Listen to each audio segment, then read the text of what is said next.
کیا گیا ہے، نہ یہ کوشش کیا گیا ہے کہ ہمارا اعتراضات دور کریں، آپ کے اعتراضات دور کریں۔ ایسے لگ رہا ہے کہ وہ بلڈوز کرنا چاہتے ہیں، وہ زبردستی یہ قانون پاس کروانا چاہ رہے ہیں، مگر اگر وہ خزانہ خواستہ ہوتا ہے تو انشاءاللہ تعالی ہمارا پیپلز لیبر جو ہے بیورو جو ہے اور لطیف کھوسہ صاحب آپ کے ساتھ مل کے انشاءاللہ تعالی اگر خدا نہ خواستہ یہ کالا قانون بنتا بھی ہے تو ہم فوراً عدالت کے رخ کریں گے اور اس کو چیلنج کریں گے۔ تو اس کا مطلب یہ ہے کہ آپ کی اطلاع کے مطابق آپ کے خیال میں حکومت نیشنل اسمبلی سے اس بل کو پاس کروا سکتی ہے، لیکن سینٹ میں پھر کیا ہوگا؟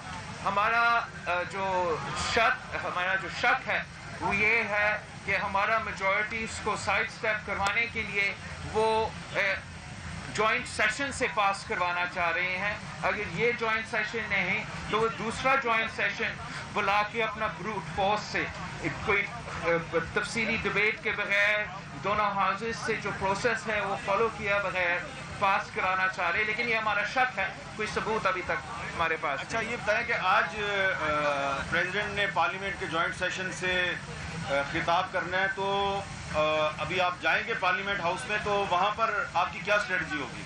ہمارا پارٹی نے یہ فیصلہ کیا ہے کہ ہمارے 2 پوائنٹ ایجنڈا پہ ہم اس سیشن میں احتجاج کریں گے۔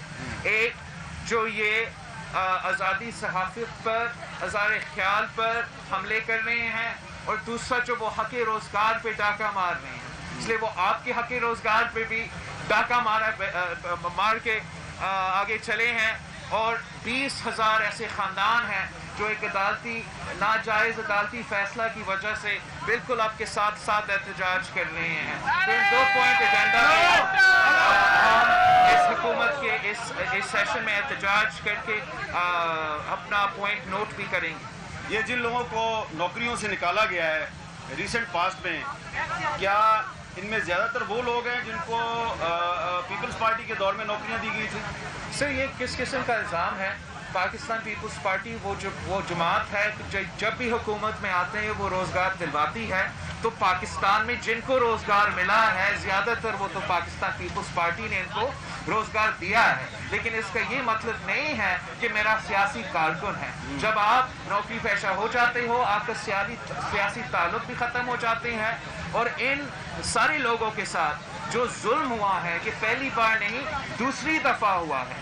پہلی 90s کے دور میں ان کو روزگار سے نکالا گیا، تب وہ 30 سال کے تھے، پھر ان کو بحال کیا گیا، ایک بار پھر ان کو نوکری سے نکالا گیا، اب وہ 50 سال سے زیادہ ہو چکے ہیں۔ کون آدمی جو 50 سال کا ہو جاتا ہے ایک نیا کاروبار شروع کر سکتے ہیں؟ وہ اس معاشی بحران میں جب سب مان رہے ہیں کہ مہنگائی انتہا پہ ہے، بے روزگاری غربت تاریخی سطح پہ ہے، اس قسم کا ظلم کرنے کا تو کیا بنتا؟ اگر ہم سابق چیف جسٹس افتخار چودھری کو بحال کر سکتے تھے تو اسی پارلیمان نے ان 20,000 خاندانوں کو بحال کیا ہے۔ ان کے حق روزگار پہ، آپ کے حق روزگار پہ ہم یہ حکومت کو ڈاکہ مارنا نہیں دیں گے۔ بلاول بھٹو زرداری صاحب، کچھ دن پہلے آپ نے نیشنل اسمبلی کی standing committee for human rights کی ایک میٹنگ کی تھی، اس میں بہت سے جو صحافی ہیں آپ نے ان کی بات سنی تھی جن پر ریسنٹ پاسٹ میں حملے ہوئے تھے، اس میں اسد طور صاحب بھی تھے، مطیع اللہ جان صاحب بھی تھے، اس میں ابصار عالم صاحب بھی آئے، آسمہ شرازی صاحبہ یہاں پر موجود ہیں، انہوں نے بھی بات کی۔ اس میٹنگ میں آپ کو پولیس کی طرف سے، انٹیریئر منسٹری کی طرف سے بہت سی ایشورنسز کروائی گئی تھی، کچھ ہمیں اس کے بارے میں آپ بتائیں کہ فالو اپ اس کا کیا ہے؟ سارے جو فالو اپ ہوئے ہیں، ایک مزید انفارمیشن کمیٹی میں بھی میٹنگ ہوا ہے، ہمارے سب کمیٹیز میں بھی انٹریکشنز ہوئے ہیں، اور میں اتنا کہہ سکتا ہوں کہ انسیٹسفیکٹری ہے۔ وہ اس لیے کہ جن کے خلاف یہ حملے ہوئے تھے وہ مطمئن نہیں ہیں، تو جب تک وہ مطمئن نہیں ہوں گے ہم مطمئن نہیں ہو سکتے ہیں۔ ہم نے اس میٹنگ میں اور ایک خط بھی لکھا تھا ایک ادارے کو، اور ہم نے اپنا خط اور اپنا اعتراضات وہاں پہنچائے تھے۔ بلاول صاحب، جب آپ پاکستان میں میڈیا کی آزادی کی بات کرتے ہیں، یہ اس پرپوزڈ لا پر آپ تنقید کرتے ہیں، تو جو انفارمیشن منسٹر صاحب ہیں وہ کاؤنٹر کرٹیسزم میں یہ کہتے ہیں جی کہ سندھ میں بھی صحافیوں کے لیے حالات بڑے خراب ہیں، وہاں پر بھی بڑے حملے ہوتے ہیں، تو آپ اس کی بات کیوں نہیں کرتے؟ میں بالکل کرتا ہوں، اور میں سمجھتا ہوں کہ کوئی ایک صوبہ نہیں ہے، کوئی ایک ڈسٹرکٹ نہیں ہے جہاں صحافت کرنا اس ملک میں مشکل نہیں ہے۔ میں سندھ کے حد تک اتنا کہہ سکتا ہوں کہ جو ظلم ہوتا ہے یا ہوگا وہاں، جیسے یہاں پاکستان پیپلز پارٹی آپ کے ساتھ کھڑے ہیں، وہاں بھی ہم مظلوموں کے ساتھ کھڑے ہیں۔ جو بھی ہمارے بس کی بات ہے ان کی مدد کرنے میں، ان کے ساتھ دینے میں ہم کرنے کو تیار ہیں، مگر ہمیں سب مل کے اس پورے ملک میں جو بھی صحافیوں کے ساتھ ظلم و زیادتی ہوتا ہے ان کو روکنا چاہیے۔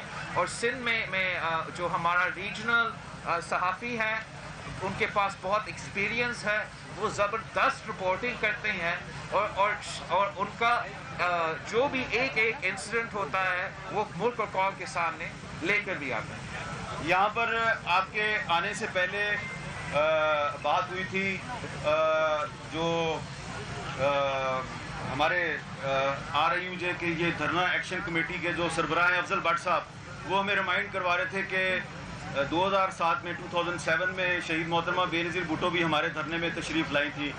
اس کے بعد سے میں نے دیکھا کہ آپ پچھلے سال بھی آپ آئے تھے، ہمارا اسی جگہ پہ دھرنے میں آئے تھے، آج آپ پھر آئے ہیں۔ تو یہ جو ایک ٹریڈیشن ہے، آپ کیا سمجھتے ہیں کہ اس پر آپ پارلیمنٹ کے اندر جو تمام پولیٹیکل پارٹیز ہیں، میں آپ سے یہ سوال ہیومن رائٹس کمیٹی کے چیئرپرسن کی حیثیت سے کر رہا ہوں، آپ میڈیا فریڈم اور جو دیگر پاکستان میں اس وقت لائرز کمیونٹی کے جو کنسرنز ہیں، اس پر آپ تمام پولیٹیکل پارٹیز کو متحد کر سکتے ہیں؟ آئی تھنک کہ جہاں تک یہ میڈیا کی بات ہے، تمام پولیٹیکل پارٹیز کا ایک ہی سٹانس ہے، اور جہاں تک دوسرے ایشوز ہیں، ہمیں سارے ایشوز جو ملک اور قوم کے فائدے میں ہیں ان پہ جوائنٹ ہی پروپوزل رکھنا چاہیے۔ اور ہمارا جو پارلیمانی قائد حزب اختلاف ہے وہ شہباز شریف صاحب ہیں، اور وقتاً فوقتاً وہ ہمیں آن بورڈ لیتے ہیں ایشو ٹو ایشو۔ شہباز شریف صاحب سے آپ کے تعلقات کیسے ہیں؟ میرے تو ساری اپوزیشن جماعتوں کے ساتھ بڑے زبردست تعلقات ہیں۔ آپ بھی کیا سنا؟ میں نے سنا ہے کہ مولانا فضل الرحمان صاحب سے کچھ تعلقات آپ کے پہلے اچھے تھے؟ آپ نے؟ میں مولانا فضل الرحمان صاحب کو بڑا رسپیکٹ کرتا ہوں۔ وہ اب نہ صرف یہ ہمارا ایک نسل کا نہیں، مسلسل ہمارے بڑوں کے ساتھ بھی تھے، اور انشاءاللہ اور آنے والے نسل کے ساتھ کرنے کے سیاست میں مختلف پوائنٹ آف ویو رکھتے ہیں۔ یہ تو ہوتا رہتا ہے، لیکن میرا کوئی ذاتی ایشو نہیں ہے مولانا۔ اچھا، آسمہ شیرازی صاحبہ جو ہے وہ بھی کوئی بات آپ کو سوال کرنا چاہتی ہیں؟ بالکل، ویمنز امپاورمنٹ۔ بہت بہت شکریہ، السلام علیکم۔ ایک سیکنڈ، یہ مائک پر پکڑے تھا کہ یہ مائک دونوں ساتھ ساتھ ہوتا کہ جی السلام علیکم۔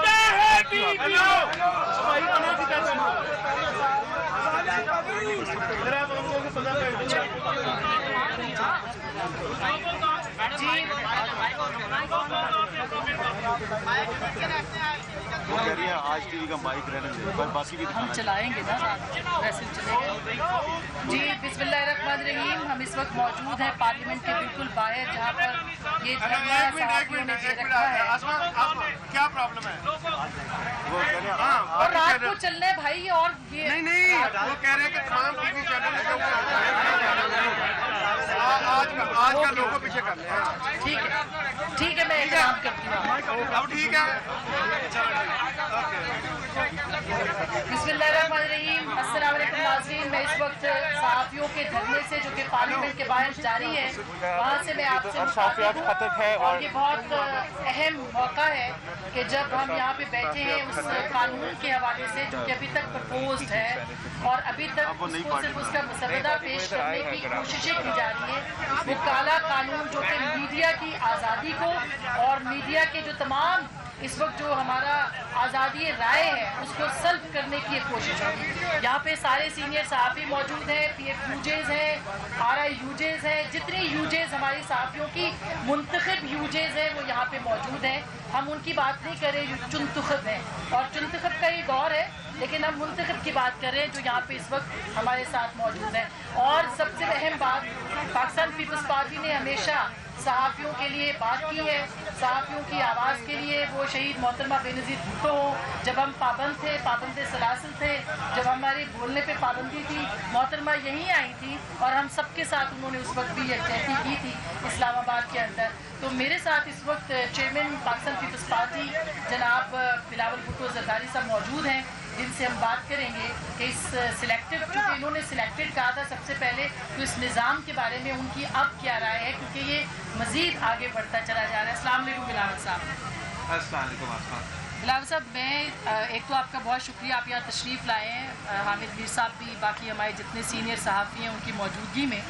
ये मैं पूछना चाह रही हूँ कि क्या आपको लगता है कि ये जो काला कानून जिसके लिए हम सब एहतजाज कर रहे हैं, ये उस मंजिल की तरफ एक सफ़र है जो हुकूमत ने शुरू किया है, सिंगल पार्टी सिस्टम या मज़ीद आमरीत की तरफ, ये उसकी तरफ एक कदम है? मैं समझता हूँ कि ये एक नया कानून ज़रूर है, लेकिन ये इनका पहला कोशिश नहीं रहा है। और पाकिस्तान की तारीख गवाह है कि हर वक्त का जालिम, हर वक्त का आमिर ने ये कोशिश की कि पाकिस्तान की सहाफ़ी का आवाज़ बंद करने का, पाकिस्तान का मीडिया का कमज़ोर करने का। लेकिन वही मीडिया बाद में जाके उन आमिरों के, उन जालिमों के अखिलीस ही साबित हो चुके हैं। आपने देखा किस तरीके से मुशर्रफ ने मीडिया के साथ जुल्म किया और फिर किस तरीके से उसी मीडिया पे उसके खिलाफ, उसके आमरीत के खिलाफ मुहिम चलाया गया। जितना जुल्म ज़ियाउल हक करता था, उतना बहादुरी के साथ पाकिस्तान का सहाफ़ी सच के साथ खड़ा रहता था। और ये एक नया काला कानून है। हम इस नया काला कानून को भी नहीं मानते। हम समझते हैं कि अगर ये कानून बनता भी है तो पाकिस्तान के सहाफ़ियों में इतना दम है, जिन्होंने माजी में मुशर्रफ को शिकस्त दिलवाया, जिन्होंने माजी में आमिर मुशर्रफ को शिकस्त दिलवाया, वो इस कठपुतली को और इस कठपुतली के सारे काले कानून को ख़त्म कर देंगे इंशाल्लाह। ये बिलावल साहब, बहुत सारे लोग कह रहे हैं कि ज़ाहिर सहाफ़ी तो खड़े हैं, हर दौर में पाबंदियाँ सियासतदानों ने भी, सियासतदानों ने और जमहूरियत पसंद सियासतदानों ने बर्दाश्त की हैं। लेकिन एक इल्ज़ाम अपोजिशन के सर पे भी इस वक्त जा रहा है कि अगर अपोजिशन इकट्ठी होती, एक प्लेटफॉर्म पे होती, तो शायद ये जो सिस्टम इस वक्त लाने की कोशिश की जा रही है वो इतना आसान ना हो जाता। क्योंकि वो एक, मैं बात भी कर रहा था कि वो कहावत भी है एक तरह से फनी सी कि god give me patience but please hurry up. So मुझे भी कुछ ऐसा ही है कि मुझे काम बहुत सारे करने हैं, क्योंकि मैं चाहता हूं कि अगले 6 महीने में आपको रिजल्ट जो है वो सामने आ जाए। और ये कोई बड़ी बात नहीं है, अगर आपकी सपोर्ट रही, अगर आप मेरे नज़रिए के साथ जो है वो जुड़ गए या उसके ऊपर आपके कुछ सवाल हैं तो बहुत अच्छी बात है। बट क्रिटिसिज्म करना बड़ी आसान चीज़ होती है। मैं चाहूँगा कि थोड़ा सा आप जो है वो समझें कि मैं यहाँ पे क्यों आया हूँ। मैं यहाँ पे, देखें, हरगिज़ गालियाँ खाने नहीं आया हूँ, क्योंकि मेरा और मेरे भाई के नाम पे यहाँ पे कदाफी स्टेडियम में एक एनक्लोजर है। सो कुछ करके आया हूँ मैं यहाँ पे, और किसी वजह से यहाँ पे मुझे लाया गया है। सो बिल्कुल सर आंखों पे आपके सजेशंस, मगर just for the heck of it मैं यहाँ पे क्रिटिसिज्म ना सुनूंगा, और उसका जवाब भी मिलेगा आपको इंशाल्लाह, और अच्छा मिलेगा, कंस्ट्रक्टिव मिलेगा। मेरा मतलब कहने का ये, मैं कोई थ्रेट परसेप्शन नहीं क्रिएट कर रहा हूँ। सो सबसे अच्छी बात यह है कि मैं आप सबको जानता हूँ, मतलब मैं बहुत सारे क्रिकेट के करियर्स देखे हैं, मैंने सहाफ़ियों के भी बहुत सारे करियर्स देखे हैं, और कई तो यहाँ पे हैं जो कि मेरे साथ जब मैं खेलता था तो थे, अभी तक चल रहे हैं। सो मैं जानता हूँ थोड़ा सा अब चेंज हो गया सिनेरियो, मगर इतना भी चेंज नहीं हुआ है कि चीज़ें और आप एक पेज पे ना हो। सो बहुत बहुत शुक्रिया आपका। ये मैं समझता हूँ कि गोल्डन अपॉर्चुनिटी है पाकिस्तान के लिए। जैसे मैंने कहा कि 73 साल की हिस्ट्री में बहुत टेस्ट क्रिकेटर्स चेयरमैन हुए हैं, सो उम्मीदें आपकी हैं, अकाउंटेबिलिटी भी होगी, मुझे इसका पूरा एहसास है, मगर एज लॉन्ग एज के हम और आप जो है अनऑफिशियल ऑफिशियल को भूल के सिर्फ क्रिकेट के ऊपर लग जाएं तो ये टीम कहाँ से कहाँ चली जाएगी और ये सिस्टम कहाँ से कहाँ चला जाएगा। सो बहुत बहुत शुक्रिया आप लोगों का। कोई सवाल है तो I am here. Thank you Ramiz भाई। सुहेल इमरान, फिर रफीक खान, फिर उमर फारूक आलसन। रवीज, अभी आप 92 वर्ल्ड कप की बार बार बात भी कर रहे हैं, जाहिर है उसका एक बड़ी लेगेसी है हमारे क्रिकेट में। जिस तरह उस दौर में हमने देखा कि जो कप्तान थे वो ऑल इन ऑल। आपको लगता है कि जमहूरियत पे शबून मारने की एक तैयारी है जिसका पहला निशाना सहाफ़ी है, करना क्या चाहिए? मैं समझता हूँ कि ये एक तसलसल है, ये मुसलसल होता रहता है, ये हर वक्त एक कोशिश है सारे वो हुकूमतों से जो नहीं चाहते हैं कि इस मुल्क में यहाँ के शहरी आज़ाद हो, यहाँ के शहरी अपने आज़ाद तरीके से वोट दें, यहाँ के शहरी अपने आज़ाद तरीके से सोचे, यहाँ की शहरी अपने आज़ाद तरीके से बोले। हमेशा इस सच के ख़िलाफ़, इस आज़ादी के जो मुखालिफ है वो अपनी कोशिश करते रहते हैं। हमें अपना कोशिश जारी रखना है, हमें अपना जमहूरी स्पेस किसी को सीट नहीं करना चाहिए, हमें मीडिया में भी वो स्पेस नहीं सीट करना चाहिए, और सबसे ज़्यादा वो पार्लियामान जो हमारे सामने है, अगर पाकिस्तान के सियासतदान अपना स्पेस उस फ्लो पे छीनने शुरू कर दे तो कोई और हमारा स्पेस में मुदाखलत नहीं कर सकेगा। तो हमारा ये मेहनत होगा, हमारा ये कोशिश होगा, हमारा ये जद्दोजहद होगा कि जमहूरियत के लिए जो स्पेस है, जो अवाम का स्पेस है, वो अवाम के पास वापस ले आए। बहुत बहुत शुक्रिया, थैंक यू सो मच कि आपने बात की हमसे और इस बारे में। जी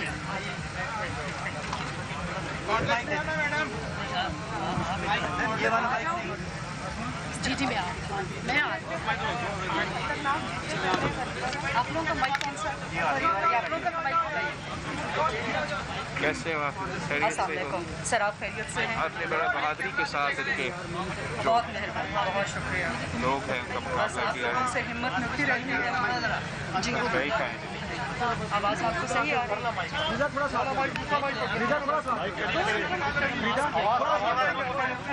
हाँ, इसमें आवाज़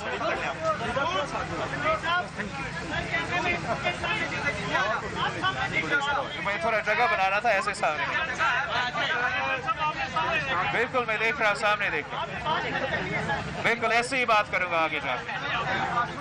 अस्सलाम वालेकुम जी। इस वक्त मुल्क भर से सहाफ़ी जो हैं और उनकी जो नुमाइंदा तंजीमें हैं, जो फेक नहीं हैं, जो जाली नहीं है, जो हकीकी सहाफ़ियों की हकीकी नुमाइंदा तंजीमें हैं, मुल्क भर से आए हुए सहाफ़ियों के साथ यहाँ पर पार्लियामान हाउस के सामने और पार्लियामान के माथे पे लिखे हुए कलमे के साए में यहाँ पर एक बार फिर अपने हुकूक के लिए जद्दोजहद कर रहे हैं। आमरीतों के ज़माने में भी इसी तरह सड़कों पर बैठ के सहाफ़ियों ने अपने हुकूक की जद्दोजहद की, और आज इमरान खान साहब की हुकूमत है, जमहूरियत में हुकूमत है। सो बहुत अफसोस की बात है कि सहाफ़ी एक बार फिर अपने हुकूक के लिए उन्हीं इमरान खान साहब की सरकार में इसी पार्लियामान से चंद गज के फासले पे वज़ीर आज़म हाउस है।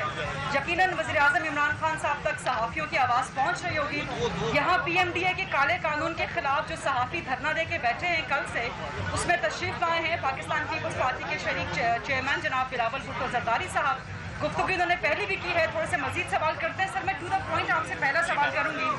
हुकूमत कहती है, खासतौर पे वफाकी वज़ीर इत्तलात कहते हैं कि आर्मी चीफ ने जो तकरीर की थी यौम दिफा यौम शोहदा पे, वहाँ पे उन्होंने जो 5th जनरेशन वॉरफेयर की बात की थी और एक नई नैरेटिव जंग की बात की थी और एक नए साइबर वॉरफेयर की बात की थी, और कहा था कि दुनिया भर में और पाकिस्तान के अंदर भी मौजूद रियासत के दुश्मन इस तरह से नैरेटिव बना के हमला आवर हो रहे हैं रियासत पे, इसलिए PMDA का कानून बहुत ज़रूरी है। तो क्या कहते हैं आप? दो चीज़ें, एक तो मैं समझता हूँ कि जो हमारा हुकूमत है, जो हमारे वज़ीर आज़म है और जो हमारे वज़ीर हैं, उनको हमारा फ़ौज की क़यादत को इस तरीके से कोट अनकोट सियासत में घसीटना नहीं चाहिए। और जो मेरा दूसरा इस पे मौक़िफ़ है कि जो बिल्कुल पूरी दुनिया भर में जो एक दूसरे के ख़िलाफ़ ममालिक हैं जो दुश्मने हैं वो एक दूसरे के मुल्कों में मीडिया के थ्रू, सोशल मीडिया के थ्रू हमले कर रहे हैं, मगर उन हमले के जवाब जो है कौन बेहतर दे सकते हैं? क्या ये फवाद चौधरी और उनके ट्रोल्स बेहतर जवाब दे सकते हैं?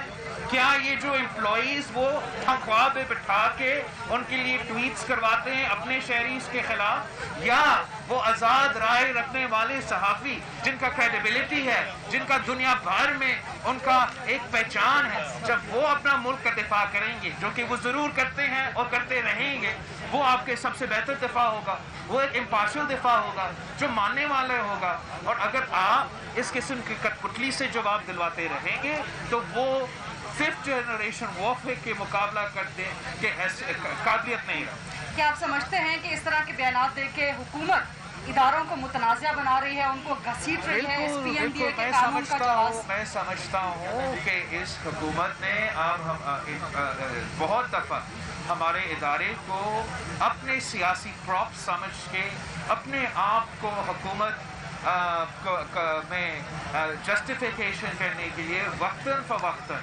जैसे आपने इसी केस में कहा था, एक जो डिफेंस डे का स्पीच का क्या ताल्लुक है इनका इस कानून से? जब इन्होंने ये कानून इस डिफेंस डे का स्पीच से पहले तैयार किया था, उन्होंने वो ऑर्डिनेंस इस डिफेंस डे की स्पीच से पहले तैयार की थी, लेकिन ये जानबूझ के हमारे इस तकरीर को इसके साथ मिला के कुछ किसी किस्म का सियासी तहफ़्फ़ुज़ लेना चाह रही हैं, और इसी किस्म के बयानबाजी से, इसी किस्म की कोशिशों से हमारे वो इदारे जो हर पाकिस्तानी के इदारे हैं, वो किसी एक जमात के इदारे नहीं हैं, वो मुतनाज़ा हो जाते हैं। आप आवाम की सियासत करते हैं, आवाम की बात करते हैं, लेकिन जब आप इस तरह सहाफ़ियों के धरने में आते हैं तो आप पे अटैक करने के लिए हुकूमत कहती है कि आप सियासी मकासद के लिए इन मामलात को इस्तेमाल कर रहे हैं, नंबर 1। दूसरा, हुकूमत कहती है कि बाकी सियासी जमातें आवाम की बात करते हैं, लेकिन हम आवाम के तहफ़्फ़ुज़ के लिए ये कानून लेके आ रहे हैं।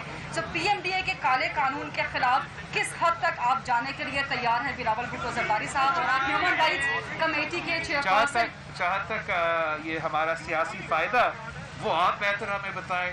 हम तो हमेशा आज़ाद मीडिया की बात करते हैं और चाहते हैं कि आज़ाद मीडिया हो, और आज़ाद मीडिया होगा तो हम सब का कंस्ट्रक्टिव क्रिटिसिज्म होगा। तो जब कंस्ट्रक्टिव क्रिटिसिज्म होगा, और अगर उस कंस्ट्रक्टिव क्रिटिसिज्म पे लोग ध्यान करेंगे तो बेहतरी आएगी। ये पूरा मुल्क का फ़ायदा में होगा, किसी एक जमात का फ़ायदा में नहीं होगा। शहीद मोहतरमा बेनज़ीर भुट्टो के वक्त में जब आमिर ज़िया के बाद शहीद बीबी ने प्रेस पे पाबंदियाँ उठाए थे, तो शहीद बीबी से पूछा गया कि ये तो दिन रात आपके खिलाफ ही लिखते हैं, किसी और के खिलाफ लिखते ही नहीं है, आपने मीडिया को आज़ादी क्यों दी? तो शहीद बीबी ने कहा कि ये तो 10 साल का बहरास है, और अगर वो मेरे ऊपर निकालना चाहते हैं तो उनको निकाल दीजिए। और हम उम्मीद रखते हैं कि आपके आने वाले जो इंशाअल्लाह ताला इस मुल्क को चलाएंगे, हमेशा वो इस किस्म का ताकत रखेंगे कि वो तनकीदी बर्दाश्त कर सकें। और आखिरी सवाल, पार्लियामान की कारकर्दगी, चौथे पार्लियामानी साल में आज आप दाखिल हो रहे हैं, तो किस तरह देखते हैं आप पार्लियामान की कारकर्दगी को इन 4 सालों में? मैं समझता हूँ कि तारीख में अपना इतना गैर फाल पार्लियामान नहीं देखा होगा। हर दौर में जो भी पार्लियामान आया है वो एक मिनिमम स्टैंडर्ड के मुताबिक एटलीस्ट अपना रूल्स फॉलो करते हुए, एक प्रोसीजर फॉलो करते हुए काम चलता था। और यहाँ ना अपोजिशन को बोलने की मौका मिलता है, ना हमारे मेंबर्स को कंट्रीब्यूट करने का मौका मिलता है। हर चीज़ चोर दरवाज़ों से और ऑर्डिनेंस से भी पीछे ले आया जाता है। अगर कोई अच्छा ऑर्डिनेंस भी हो, अच्छा भी सजेस्टेड हो, उसको मुतनाज़ा बनाया जाता है, इसलिए अपोजिशन को ऑन बोर्ड नहीं लिया जाता है। ये वो जगह है जहाँ अवाम के मसाइल हल होना चाहिए, और अवाम के मसाइल हल करने के बजाय हुकूमत के वज़ीर गाली देते हैं, ज़ातियात पे ज़ाती हमले करते हैं, और अवाम के हल या अवाम का मसाइल का हल निकालने की कोशिश बिल्कुल नहीं करते। थैंक यू, बहुत बहुत शुक्रिया।